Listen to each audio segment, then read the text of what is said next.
Welcome, friends, to this funeral service for Isadore, Izzy, Bill Zucker. We begin when I ask my dear friend and colleague, Eitan Cantor, to chant the 121st Psalm.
Shamayim va'aretz, esa enai el harim, meyayin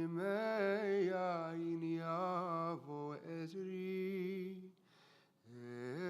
esa enai el harim, meyayin yavo ezri, meim Adonai ose, shamayim va'aretz, ezri, meim Adonai ose, shamayim va'aretz.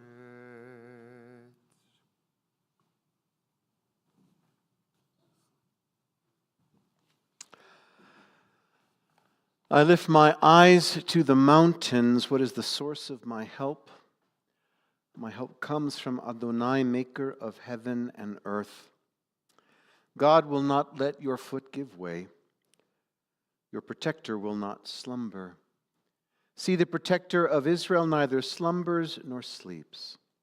God is your guardian. God is your protection at your right hand. The sun will not strike you by day, nor the moon by night. God will guide you from all harm. God will guard your soul, your coming and your going now and forever. Death has taken our beloved Isadore, Bill Zucker. And our friends grieve in their darkened world. In their silence, there is lamentation. In their tears, there is loneliness. Lost in their sorrow, may they find the presence of loving friends. Hear them, O God, and be with them. For Izzy's love that united us in life and which death cannot sever. For his companionship that you shared along life's path and that continues through the tenderness of memory, for the gifts of his heart, his mind, that brought so much joy and happiness, and now is a precious remembrance. For all these and more, we give our thanks to God.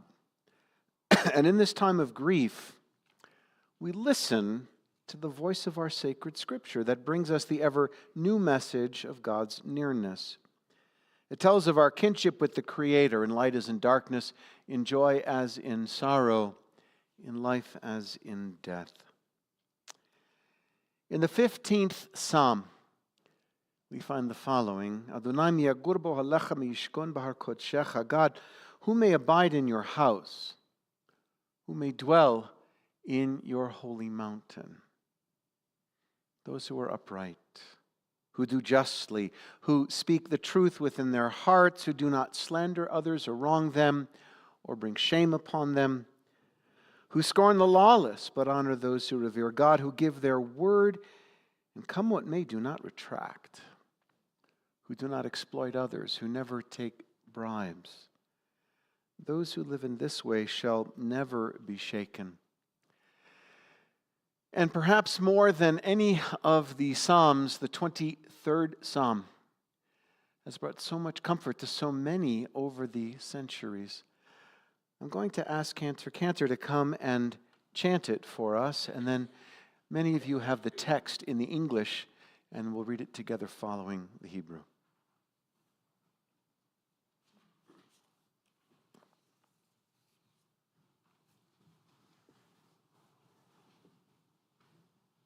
Adonai roi lo echsar inot sheyar bitseni al mei menuchot yenaleni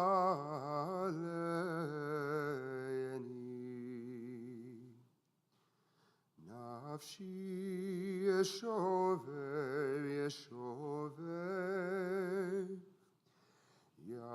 yancheni v'magalei tzedek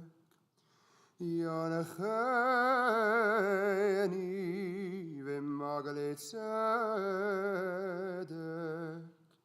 leman shemo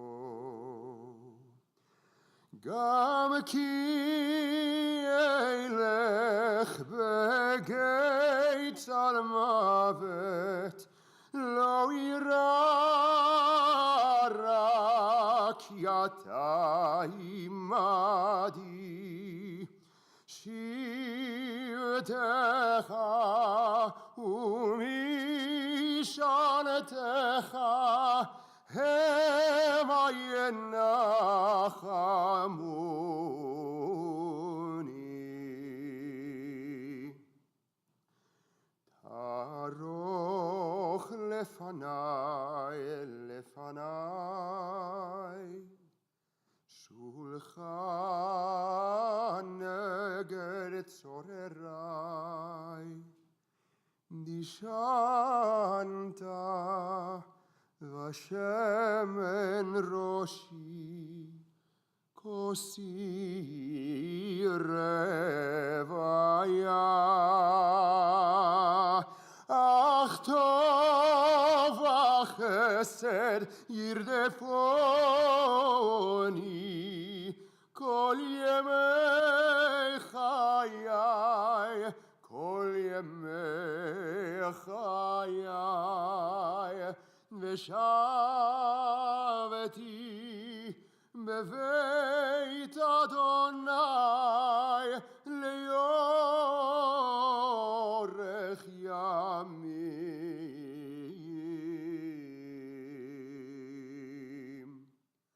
אדוני רואי לא אחסר. אדוני רואי לא אחסר.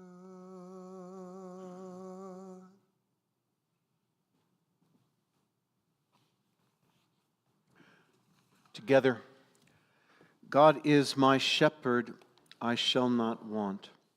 God makes me lie down in green pastures, leads me beside still waters, and restores my soul.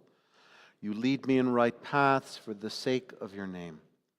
Even when I walk in the valley of the shadow of death, I shall fear no evil, for you are with me. Your rod and your staff, they comfort me. You've set a table before me in the presence of my enemies. You have anointed my head with oil. My cup overflows. Surely goodness and mercy shall follow me all the days of my life, and I shall dwell in the house of God forever. In his sorrow, Job cried out, Adonai natan v'Adonai lakach, Yehi Shem Adonai mevorach. God has given, God has taken away. Blessed be the name of God. An ancient people, we are well acquainted with grief and the valley of shadows. Death and sorrow are not strangers to us. Yet the centuries have taught us that a good name endures beyond the grave, and that there is strength in faith. And so with Job, we say, Adonai Natan, God, you have given. You gave us Izzy Zucker, who will not be forgotten. And for all that was good and enduring in Izzy's life, we offer the deepest thanks of our hearts. Adonai lakach, and God, you have taken away. We pray for the strength to turn our broken hearts into an altar of trust, before which we acknowledge your sovereignty and love, as we now say, Yehi Shem Adonai mevorach me'ata v'ad olam. Blessed be the name of God, now and forever. We're going to take a moment now of silent prayer as we remember Izzy, as we remember Bill, and the way that he touched so many people's lives, as we pray in silence.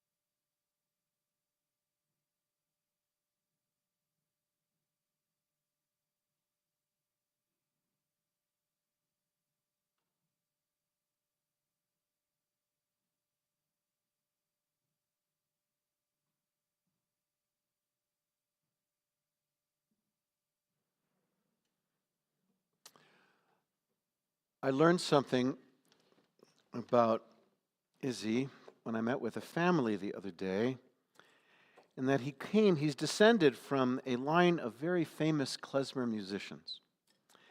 And so we thought about what kind of music would we want to have at the service. And since Eitan was here and is such a talented musician, we thought we would play something. Do you want to say a couple words about what it is we're going to be playing in there?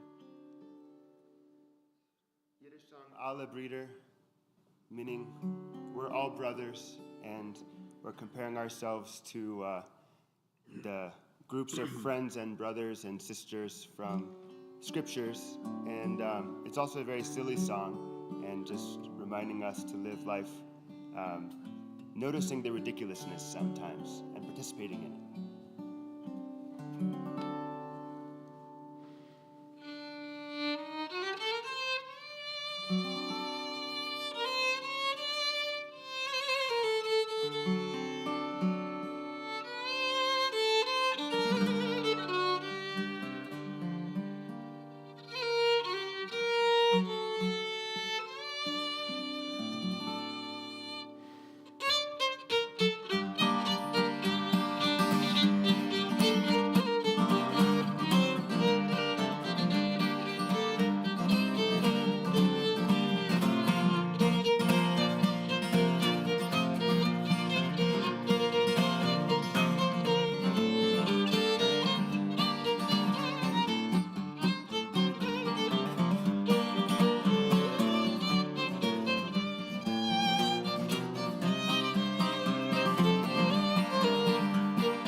Seinen alle Brüder, oi, oi, alle Brüder, wir singen freilich Lieder, oi, oi, oi. Und wir seinen alle Schwestern, oi, oi, alle Schwestern, wie Sarah, Rucher und du, Esther, oi, oi, oi. Ay, ay, ay, ay, ay, ay, ay, ay, ay, ay, ay, ay, ay, ay, ay, ay, ay, ay, ay. Ay, ay, ay, ay, ay, ay, ay, ay, ay, ay, ay, ay, ay, ay, ay.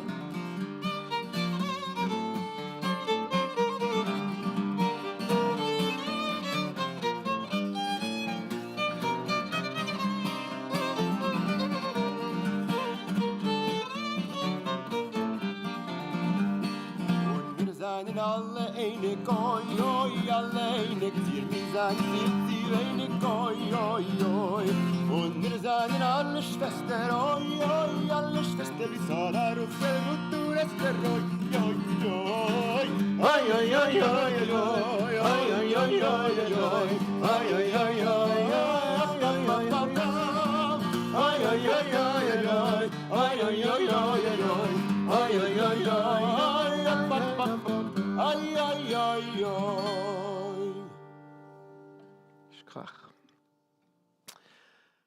So all three sons are going to speak. I'm going to call up Mark and then Howard and then Gary, please.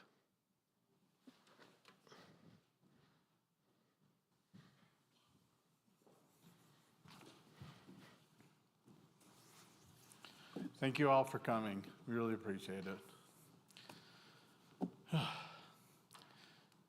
Izzy Zucker, where do I start? The first place to start is when he came into the world, July 31st, 1933. It was a pouring rainy night in Ozone Park, New York. My grandmother's water breaks in the kitchen, right on the kitchen floor. The doctor is called. He's a little late because of the weather. Goes in the house, comes in. He has an amputated wooden leg, and he slips and he falls on the kitchen floor. So needless to say, he's clearly in pain. And my grandmother's laying on the kitchen table, ready to give birth.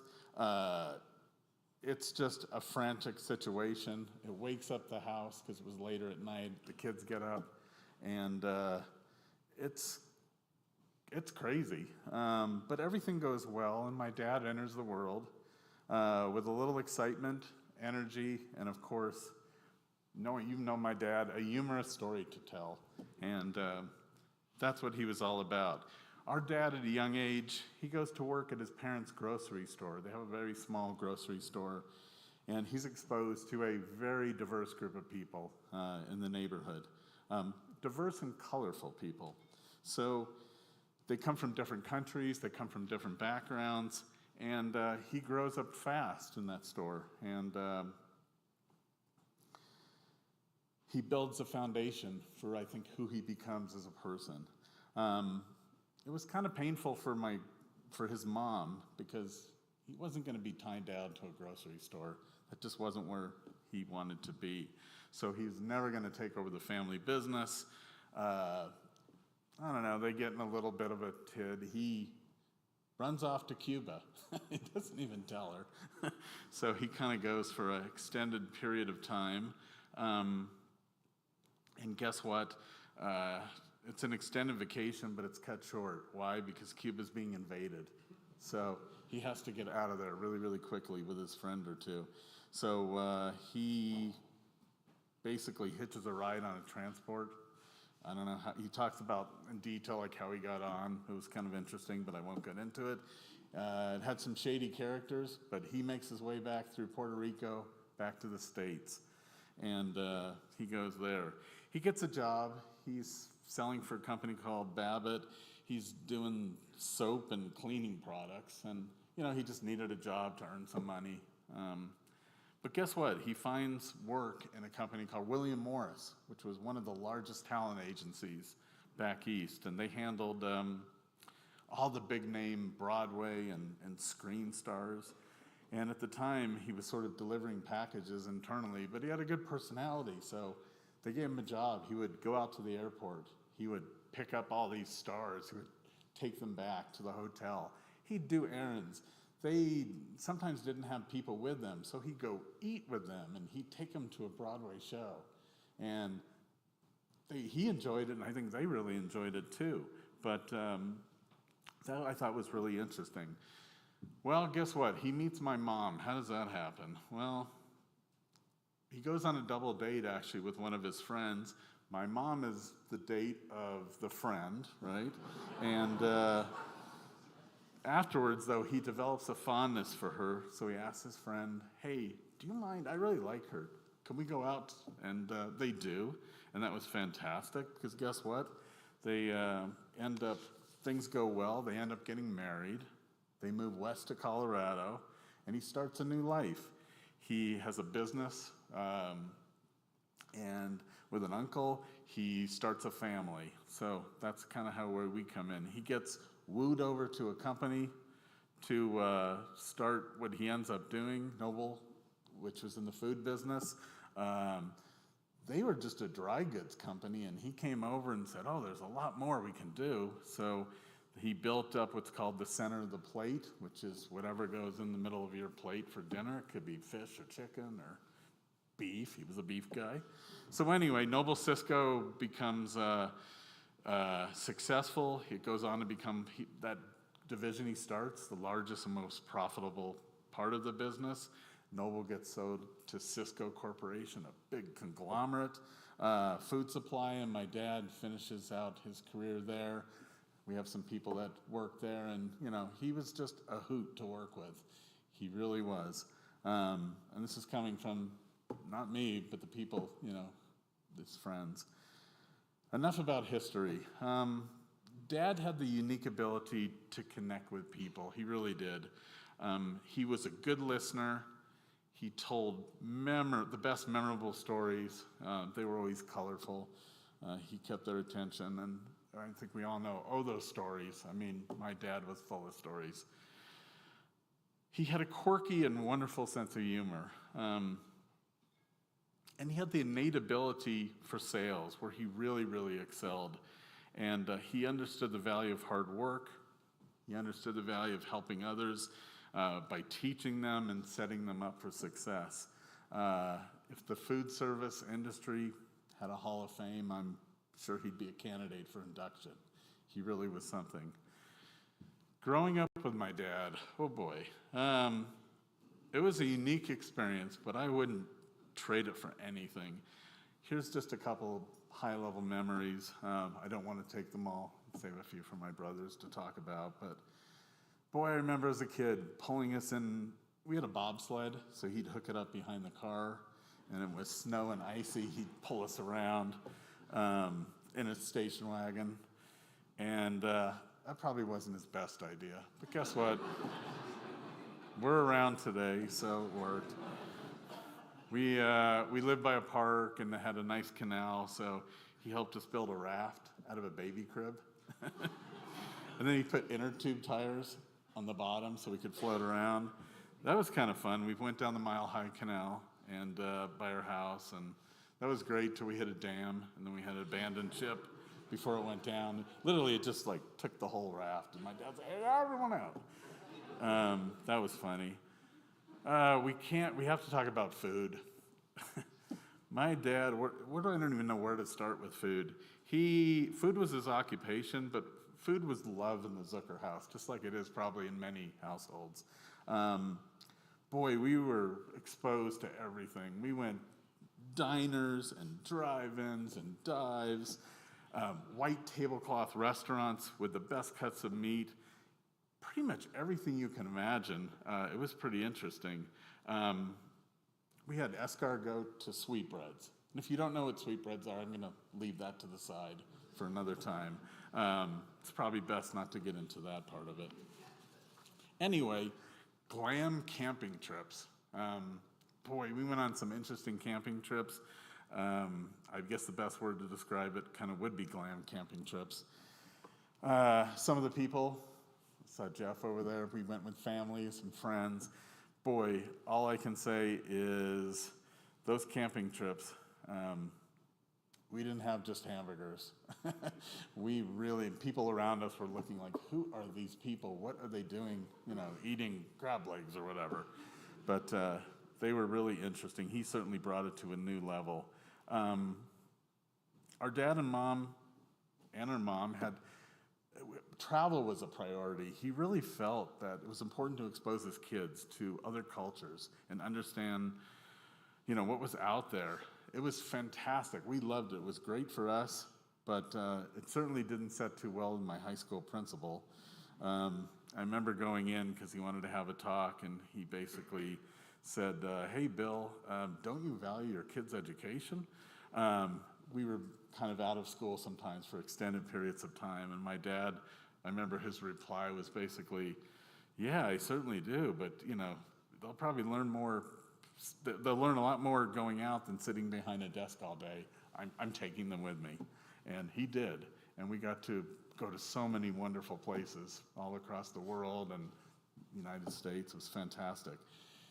Dad loved to sing, and Broadway musicals were his favorite. He grew up with those. Growing up, I remember, boy, he played it loud, and he played it proud, and to the chagrin of us and the neighbors, he wasn't going to compromise. He was really into it. I remember him also telling me that, music shouldn't be heard, it should be felt. And I think that's why it was so loud, too. We had different music, but, as teenagers, we really agreed. We put our music up really loud, too. It was fun. He also loved to dance. One of my fond memories was at our wedding. He did I think they call it the Russian Cossack dance. That's the one where you kick your legs up while you're on your knees. He did it, and just like Fiddler on the Roof. And it was quite a feat, I think, for anyone to do that. And I was so amazed. Oh my gosh, my dad can do this. He did. I'll never forget it. Our dad was his own person. He had a lot of personality. He taught us and many others a lot about business, hard work, dealing with all sorts of people, how to put what's really important into perspective, humility, what it meant to be a mensch, how to laugh and how to have fun. I know my brothers and I can't express, how much of what he did, and my mom included, contributed to who we really are today. I would also say his business colleagues and friends, I've been in touch and talked to them, they would say exactly the same thing. I love you, Dad. We'll miss you. You're a wonderful father, husband, brother, uncle, and friend, and we'll certainly miss you and never forget you. I want to take a pause here. I'm going to bring my son up, Max. There's a poem called The Dash by Linda Ellis. We really thought it was wonderful, so we wanted to read that. Hey everyone, thank you for coming out. Appreciate it. I'm going to read a poem in here called The Dash by Linda Ellis. I read of a man who stood to speak at a funeral of a friend. He referred to the dates on the tombstone from the beginning to the end. He noted that first came the date of birth and spoke of the following date with tears, but he said what mattered most was the dash between those years. For the dash represents all the time they spent alive on earth, and now only those who love them know what that little line is worth. For it matters not how much we own, the cars, the house, the cash. What matters is how we live and love and how we spend our dash. So think about this long and hard. Are there things you'd like to change? For you never know how much time is left that still can be rearranged. To be less quick to anger and show appreciation more, and love the people in our lives like we've never loved before. If we treat each other with respect and often wear a smile, remembering that this special dash might only last a little while. So when your eulogy is being read with your life's actions to rehash, would you be proud of the things they say about how you've lived your dash? Thank you. Howard, you want to come and say a few words?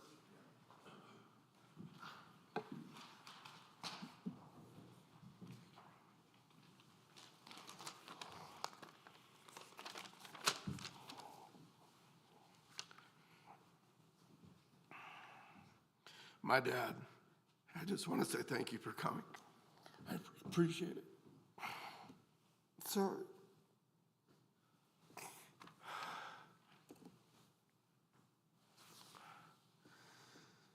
91 years old. As my dad would say, not a bad run. Speaking of my dad celebrating, he would want us to celebrate his life, not mourn him. he taught, I think, all of us that. My brothers, my nieces, my nephews, rabbis, cantor.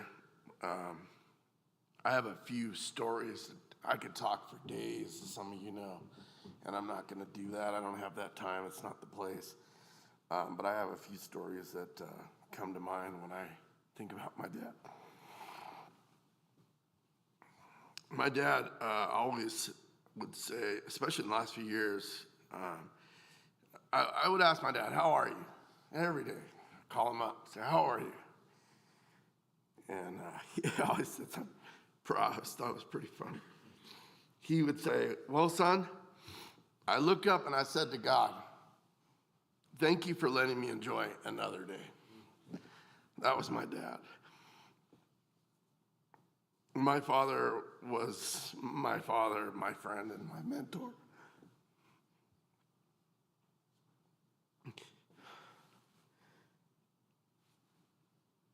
He taught me so much about life, and how to interact with people, and I will never forget him for that. He was a great dad. He was an amazing dad. Another story that comes to mind, this is kind of funny. There's so many. My dad's stories. When I was about 16 years old, I went to a food show with my dad. My dad being in the food business, he used to set up these elaborate food show booths, and I would go there, and I went with him one time at the Mart, which is north of Denver. And I remember walking with my dad, and he was just kind of setting up, and he was wearing this white coat, like a doctor. He looked great. And I said to him, "Dad, I'm going to go grab something to eat. I'll be right back." And when I came back, my dad was talking to a couple, obviously restaurant owners, and behind him were like 50 people waiting to talk to my dad. Pretty cool. You think he was a famous man in his own right. It was very memorable. Another story that comes to mind, this is a really good one. I was about 10 years old. We went on a fishing and camping trip, and in the mountains. I think it was near Winter Park. And my dad decided to take me out fishing. He had a spin rod with a clear bubble and 2 artificial flies. And he's casting it out into the lake, and he's reeling it in. I got behind him. I was just watching him in awe. And my dad went to cast backwards. Well, he hooked me right in the head. So my dad comes back. He's like, "Oh my God, are you all right?" And he's looking at me, and I'm like, "Yeah, Dad, I'm fine. And I'm feeling right here, and I feel the hook. I can feel that hook." So my dad, he looks at me and he goes, "All right, we should probably just take you to the emergency room. I can't get it out." For those of you who don't fish, hooks have a barb on the end, so when they go into your skin, you can't just pull them out because the barb gets caught. So we left the camping spot, my dad and I, and we drove down to Denver to Rose Hospital. And I remember being in the waiting room, and I was 10 years old. I sat next to this girl. My dad, I don't know where my dad was, but I looked over at this girl, and I was like, "What are you in for?" And she's like, she turns her this way and she goes, and I look at her and she's got a fly in her nose. I mean, what are the chances of that? Oh, it gets better. My dad, they get a room clear and they call us back, and I go back with my dad, and my dad's sitting there and the doctor's there. He looks at my head and he's like, "Oh man." He's trying to get it. He's totally trying to get this hook out, and there's a barb on it. He can't get it out. It's a big hook. So, true story, he picks up the phone and he calls maintenance. Maintenance comes down with a pair of pliers. He cuts the barb off, gets the hook out.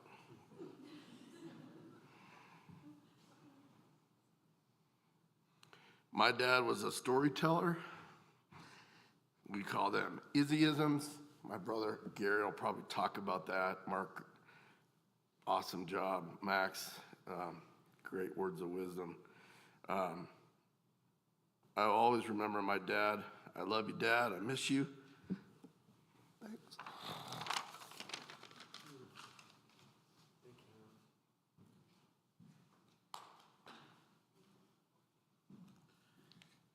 There are benefits and drawbacks to being the baby child. I usually get about this much time. But today I'll take 5 minutes, I promise, no more. So I'd like to share a few key moments in time that will define how I always remember my dad. And the more I think about these key moments, many of them help shape me who I am today. Chapter 1, what happens in the kitchen stays in the kitchen. My dad, as my brothers have said, loved his work, and as you've heard, and it brought him immense joy.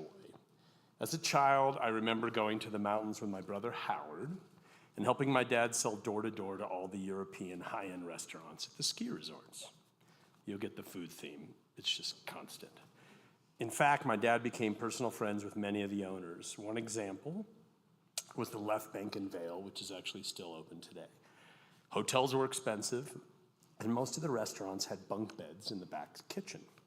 They'd frequently offer my dad a place to sleep, and it was exciting for me as a 7 or 8-year-old to do that.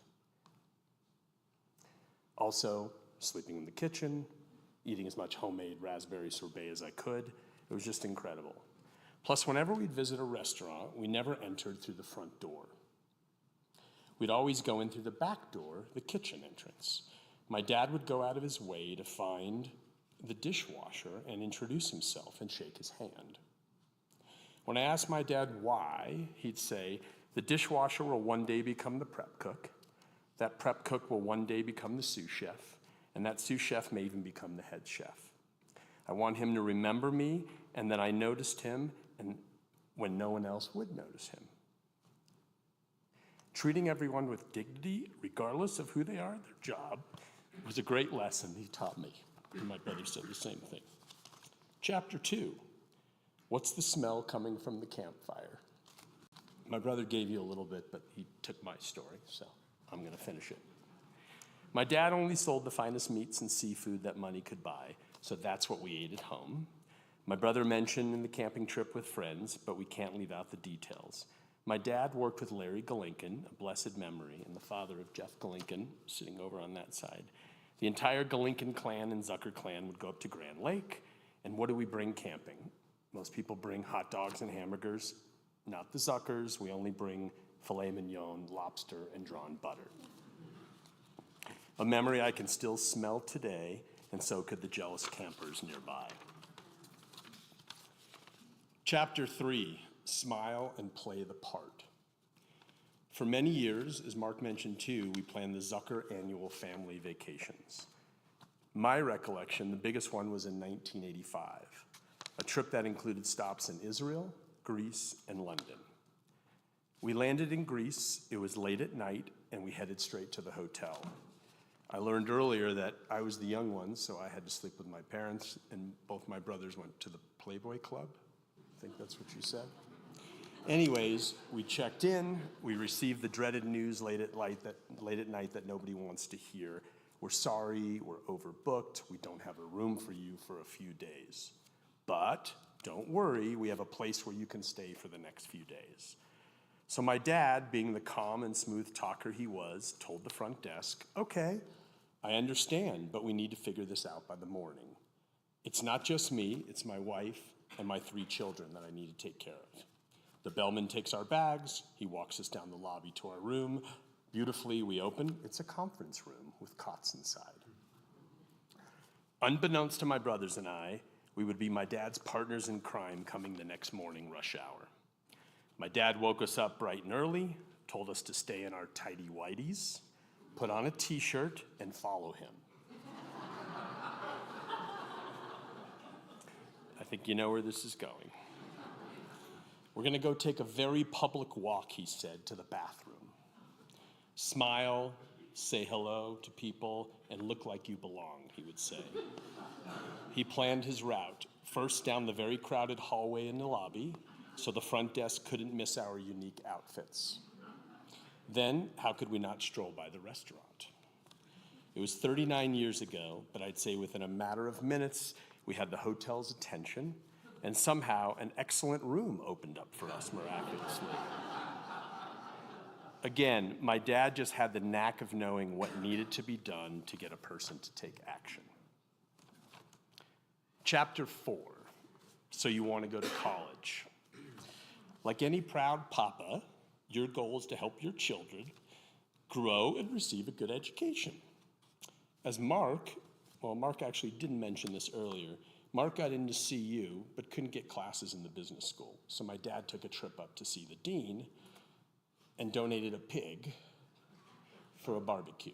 So we're not going to say there was no bribe, there was no money, but the donation of the pig helped him get into classes. Birthday party, donation of a pig. I make the connection now. So it's my turn to get into college. I applied to the business school at CU, and I ran into problems of my own. Months went by, and I hadn't heard back from the school. I told my dad, hey, Dad, I followed instructions. I've been waiting for a phone call. This sounds like what I ask my own children. Follow up, follow up, follow up, follow up. My dad rolled his eyes back and said, let's take a drive up to Boulder.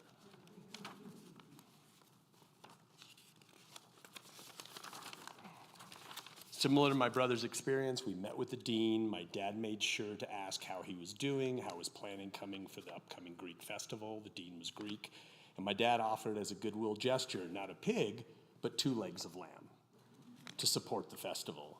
He never asked the dean for help, but the dean happily said, let's take a look and see where my application was in the admission process. You guess what happened next? Took about 10 minutes, but the dean looked at my application and said that I had met the criteria. He didn't know why I hadn't heard back, but he said, CU would love to have me enter the fall. So all these are pointing out points in time, but without my dad, I probably wouldn't be where I am today. Final chapter.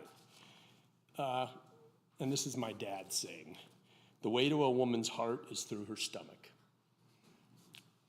I had my first date with Jennifer, my wife, on a Saturday in the summer of 1992. Then, Sunday morning, Jennifer wanted to see me, to have me take her out to lunch. And she called my parents' house. I was still living at home at the time, right after college. The call went something like this. Hi, this is Jennifer. I went out with your son Gary last night. Is he available? My dad says, no, he's out washing the family cars. But I am making a fresh hot corned beef, and if you'd like to come over, you can wait for him.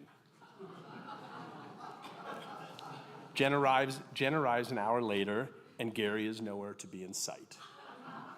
My dad says he ran out to get more turtle wax to the store because he ran out. Another 30 or 40 minutes go by, and Gary is still nowhere to be found. My dad approaches Jennifer and asks her, do you like corned beef? Jen says, yes. Then he says, do you like rye bread? Do you like spicy mustard? Do you like kosher pickles? At that moment, the deal was done, as the saying goes. Jen learned 2 important things that day from my dad. First, the man from a lineage of people who can cook. Gary met that criteria, checkbox number 1. Secondly, if this man takes care of his parents, then that takes care of box number 2, check. These are a few examples, or the ways of showing how my dad is unique way seeing the world and getting things done helped shape who I am today. Dad, thanks for the tutoring, even though I wasn't always aware of the lessons that you were teaching me. And I appreciate the time we had together. You'll be missed, and as we would always say, or as my dad would always say at any event, let's eat. That would be his closing words.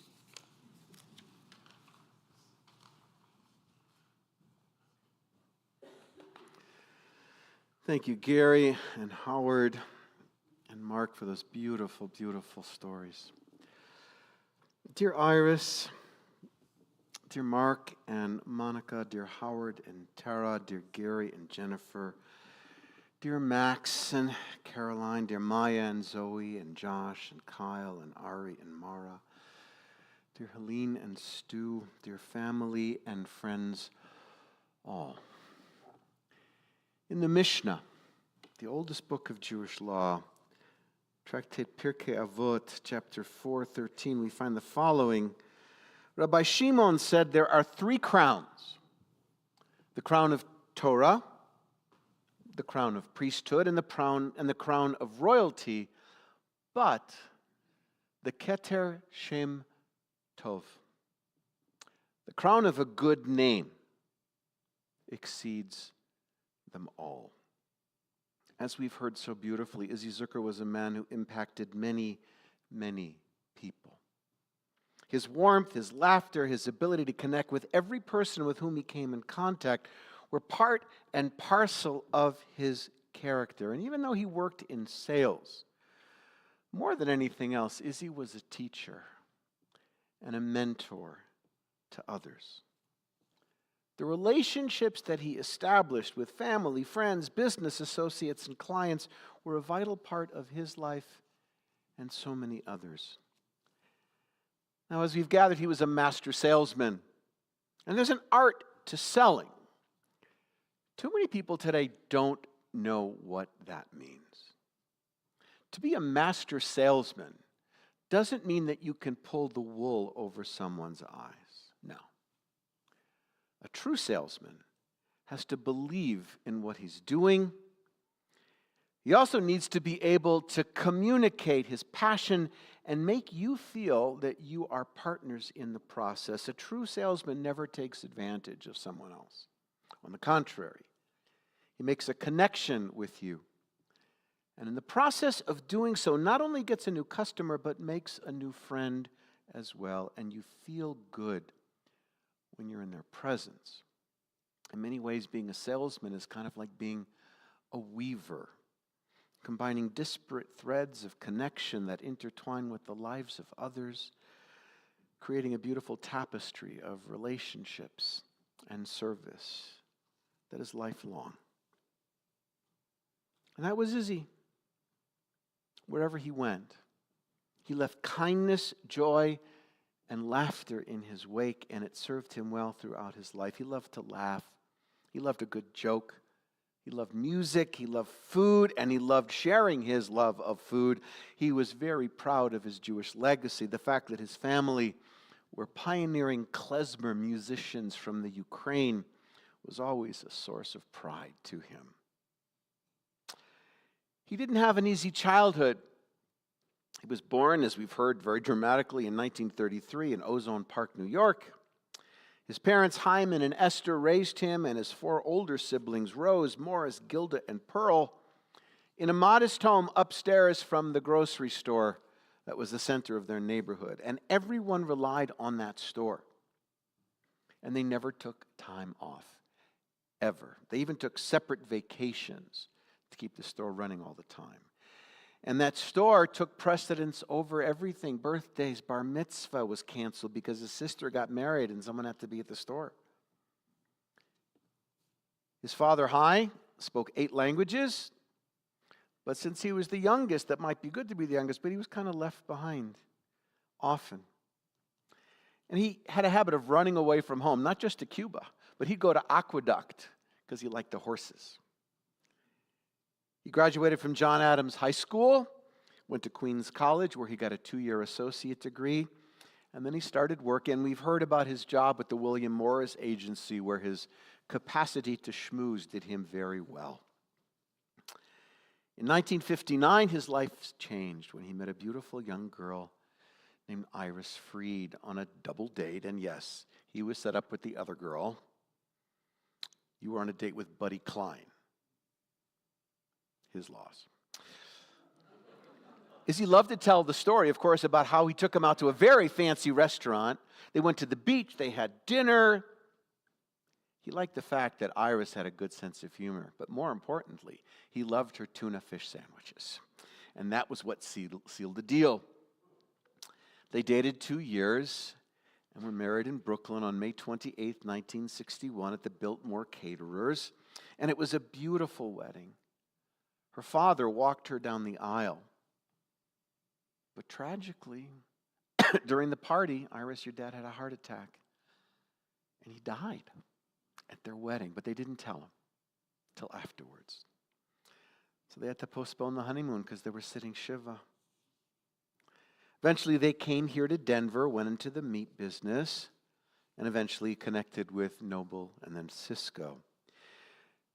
Izzy worked very hard. During the week, he traveled all the time to Vail, to Aspen, to the resorts. He met European chefs. He taught them how to prepare cuts of meat. He helped them to build their restaurants. He grew them. He helped Cisco grow. He developed the dry aging meat process. Whenever you see dry aged beef, that was Izzy. But he never capitalized on it. He had many opportunities during his career to buy land, but he didn't. He said, I just want to be with my family and do a good job. He put suppliers in business. He helped so many people get started, and they were loyal to him, and everybody loved Izzy. He treated everyone with respect. He ran that meat division of Cisco on his own and made it very successful. It was like he was running a little company in the midst of a very big company, and truly, he was a legend here in Denver in the meat industry. When he retired, the company would bring him back to teach because nobody could teach like Izzy. He loved to cook. He loved nature. He loved music. He loved talking to people, but most of all, he loved his beloved wife, Iris, and their children and grandchildren. Izzy worked very hard, and as I said, he was on the road a lot when the kids were young. He was away during the week and came home on the weekends, so Iris, you kind of had to raise the kids alone while he was traveling. But when he was home, he was all in. You guys love to dance. You love to have fun. You rarely argued. Rarely. You were partners in every sense of the world, and you traveled, as we said, around the world: Greece, London, Israel, Mexico, Tahiti, the Bahamas. They never missed a family simcha. And whenever he could, he took his sons on his business trips with them. He wanted to expose you to other culture and people, and of course, food. And before the kids were born, he and Iris worked together in the meat business. He was not about material things, but he was all about experiences and family. Mark was born in 1965, and then Howard in 1967, and then Gary in 1970. And it was so important that the families were close and that the three brothers loved one another. That was one of his greatest gifts. One of your greatest gifts to him was the love that you have for each other and your families. And the children saw their parents' love and then created that in their families as well. Parties here at Temple Emanuel, they were part of the oldest chavurah. Jamie, your dad was part of that. They had parties, and the kids would come down and perform skits. And the kids' friends loved to come over to the Zucker home because their parents were cool and fun and let them do dangerous things. You see, Izzy growing up did not have a close family. It was all about work. It was all about the store. He wanted to change that and made sure that his family was warm and loving and fun. As I said, they were members of our first chavurah with the Stones, the Jaffes, the Wise, the Kaufmans, the Wises, the Yabrovs, the Boxers. The kids celebrated becoming B'nai Mitzvah and were confirmed here at Temple. And I'm told, I never witnessed this, but he always sat up front in services, and they would get there late. And if the sermon was good, he'd stay awake, and if not, he'd put his sunglasses on and fall asleep. He wasn't religious, but he loved being Jewish. And he wanted his children to have Jewish values. The holidays were big. The Seders at the house were unbelievable. Rosh Hashanah, Yom Kippur, and he installed a love of Judaism into his children's hearts. And to his grandchildren, the sun rose and set on you. He loved gardening. He loved puttering around in the garden with his grandchildren. He gave them advice and had sayings, Izzyisms, like, meet a nice Jewish person who has a PhD. Papa has dough. It's just as easy to fall in love with a rich person as a poor person. He never beat around the bush. He would tell you what he thought. And that smell of his Captain Black tobacco from his pipe is a permanent family memory. He always carried dog biscuits in his pocket for neighborhood dogs.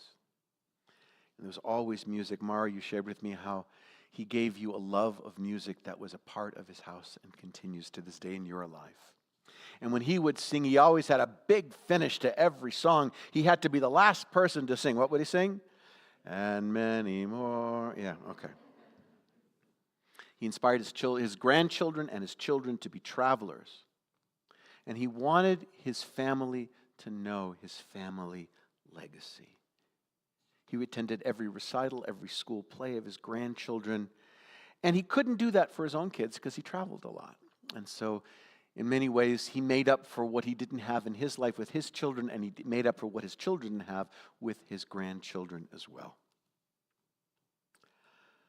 Well, 10 years ago, things began to change.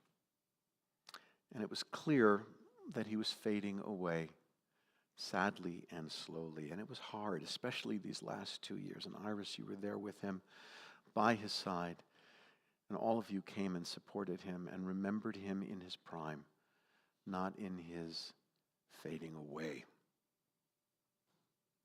Rabbi Joshua Loth Liebman writes that death is not an enemy of life, but it is a friend. We are like children privileged to spend a day in a great park, a park filled with many gardens and playgrounds and azure-tinted lakes with white boats sailing upon the tranquil waves. And true, the day allotted to each one of us is not the same in length, in light, in beauty. Some children of earth are privileged to spend a long and sunlit day in the garden of the earth. For others, the day is shorter, cloudier, and the dusk descends more quickly, as in a winter's tale.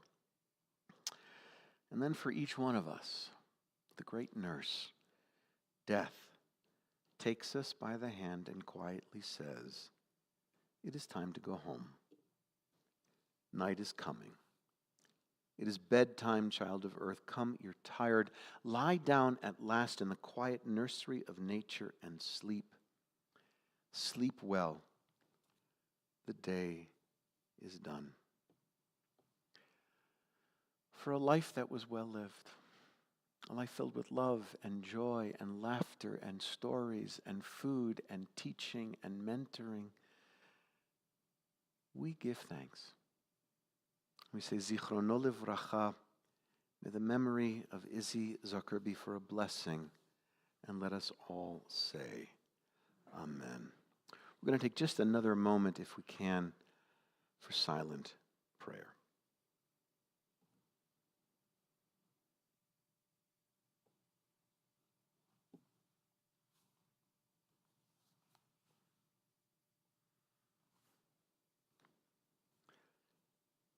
May the memory of Isadore, Bill Zucker endure among us as a blessing. In your own time, O God, when we too are called to enter eternity, may we leave this life secure in the faith that in your light we shall see light. In life and in death we cannot go where you are not, and where you are, hope endures. And so, sustained by this assurance, we invoke your name, Almighty God, as we rise now for the El Maleh Rachamim.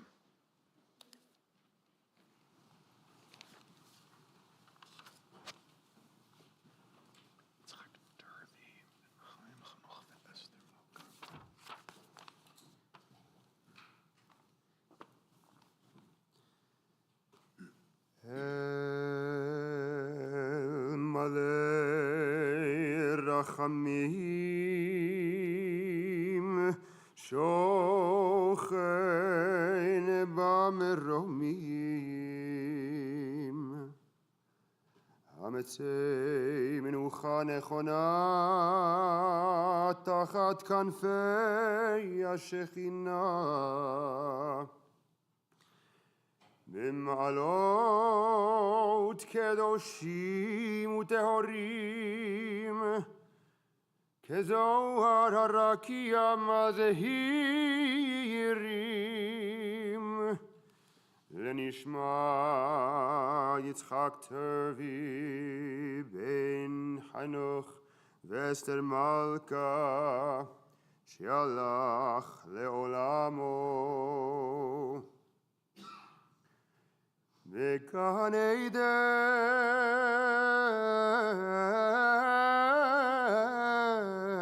תהי מנוחתו,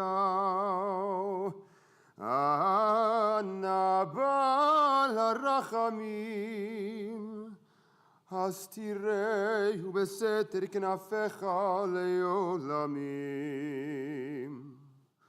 וצרור בצרור החיים את נשמתו. אדוני הוא נחלתו, וינוח בשלום על משכבו, ונאמר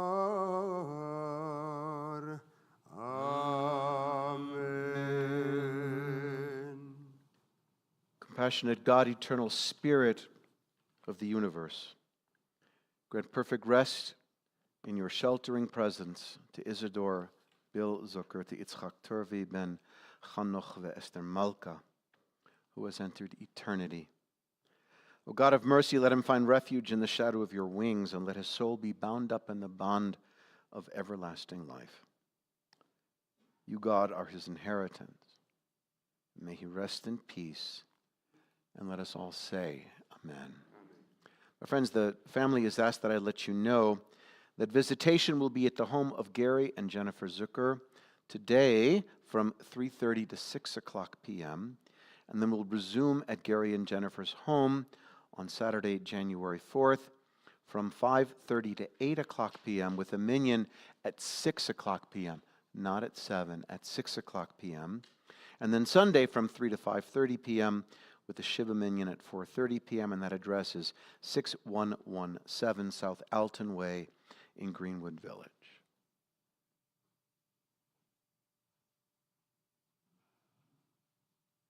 Everyone, that concludes our service here at Temple Emanuel. We will be going to Emanuel Cemetery for interment, and you are all welcome to join. We do not have a formally escorted procession, so please make your way there safely, obey all traffic laws. And also, please, if you could refrain from visiting with the family at this time, that will delay us getting to the cemetery as we are on a schedule. And I will ask everyone to stay in their seats and have the pallbearers and the family come forward as we take the casket out to the funeral coach.